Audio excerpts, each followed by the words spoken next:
Hello class 10th, welcome to English lesson of Twins by Henry Sambrook Leigh.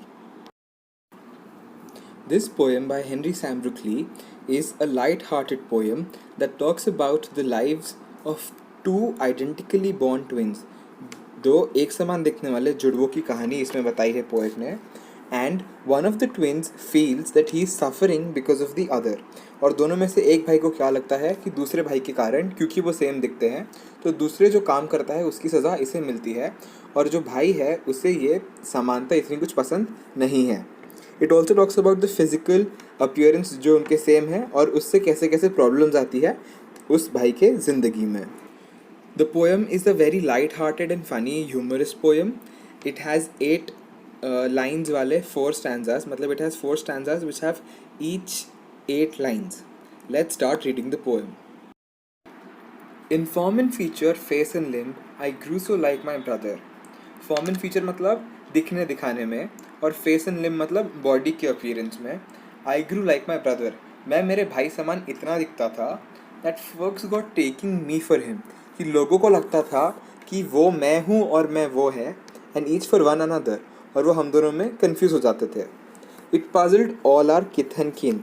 हमारे परिवार वाले सब लोग परेशान हो गए थे. It reached a fearful pitch. और ये इतना हो गया था कि डर लगने लगा था कि for one of us was born a twin yet no soul knew which. क्योंकि हम दोनों में से कोई एक दूसरे की कॉपी था.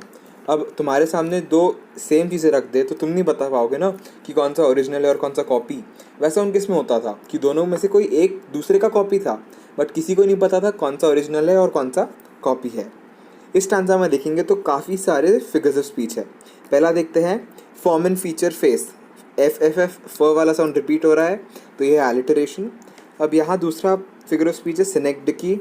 Face and limb. Face and limb, 2 parts are used to refer to the whole body. ये बताने के लिए कि उन दोनों की पूरी बॉडी एक समान थी, पोएट ने क्या यूज़ किया है, फेस और लिम्ब, 2 ही पार्ट्स का यूज़ किया है. इसलिए इसे कहेंगे सिनेक्डिकी. सिनेक्डिकी क्या होता है, when you use a part to refer to the whole, that is called synecdoche. Next, like my brother. Like समानता दिखाने के लिए यूज़ हुआ है, तो ये हो गया सिमिली. किथ एंड कीन, क साउंड वापस रिपीट हो रहा है, this is again alliteration. Now this stanza has 8 lines, and the rhyme scheme is A B A B C D C D. Let's move on to the next stanza. One day, to make the matter worse, before our names were fixed, as we were being washed by the nurse, we got completely mixed. एक दिन confusion और बढ़ गई. क्यों बढ़ गई?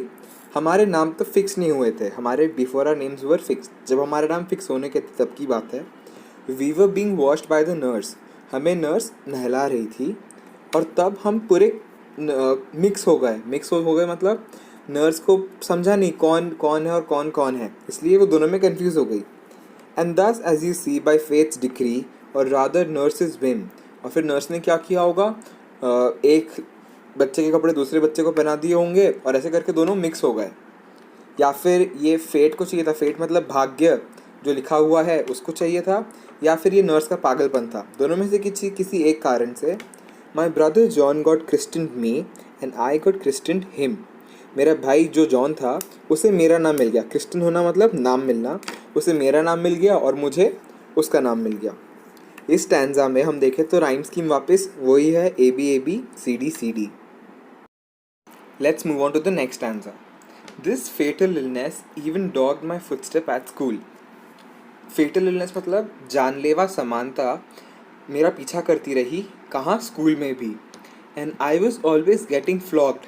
Flog मतलब मारा जाना, पीटा जाना. I was always getting flogged for John turned out to be a fool. और मेरा भाई जो जॉन था वो कैसा निकला, वो बुद्धू निकला, तो उसे हमेशा मार पड़ती थी. बट क्योंकि हम दोनों एक समान दिखते थे तो उसकी मार मुझे पड़ती थी. I put this question fruitlessly. फिर भी मैं बिना मतलब ये क्वेश्चन पूछता रहता. To every one I knew, किसको, जिसे भी मैं जानता था उन सबसे मैं एक क्वेश्चन पूछता था. What would you do if you were me. अगर आप मेरी जगह रहते तो आप क्या करते. To prove that you were you. ये प्रूव करने के लिए कि आप खुद हो और आप जॉन नहीं हो. आप अगर मेरी जगह रहते तो आप क्या करते. ऐसा मैं सब लोगों से क्वेश्चन किया करता था, ऐसा पोएट कह रहे हैं. So this stanza is very funny as you can see. Even in this stanza यहाँ पे कई भारी भारी शब्द यूज़ किए, जैसे फेटल इलनेस, जानलेवा समानता, क्योंकि उसे लोग मारते थे तो उसे जान पे बनाई थी। यहाँ भी राइम स्कीम है A B C D. Let's go on. Our close resemblance turned the tide of my domestic life, for somehow my intended bride became my brother's wife.